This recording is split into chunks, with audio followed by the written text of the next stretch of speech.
Hey guys, if you're unable to drag video footage to your Adobe Premiere timeline, then keep watching, as in this video I'm going to show you how to fix this. So the first thing we're going to do is launch up Adobe Premiere Pro, and we're going to import our video footage by coming over to File, come down to Import, and then select the video footage that we're trying to add to the timeline. I'm just going to select this video here. So that's going to upload the video to this project inside of this small window down here. And from here, you can try dragging the video footage over to the timeline. Now, if you still can't get it across, then what we need to do is right click on the video footage, come down to New Sequence from Clip, and that's going to go ahead and add the video footage to this separate sequence. So if you wanted to add this media footage to the main timeline inside of here, then we can just hold down on this video footage, drag all the way across to this one, and then move that inside of here like so. If that's still not working for you, another thing we can do is toggle the track targeting off.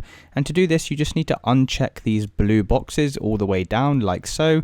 So I'm going to get rid of all these blue boxes, and then once again you can try dragging your video footage to the timeline. And then finally, if that still hasn't fixed the issue for you, what you can do is come up to this top navigation and select Window, come all the way up to the top and hover over Workspaces, and then we can scroll down and select Reset to Saved Layout, and that's just going to reset all of your Adobe layout like so. So let me just close this panel, and then once again you can try dragging your video footage over to the timeline. And that's it guys. By following all of the steps in this video, that should have now solved the issue. If you did find this video helpful, then please consider dropping a like and subscribing.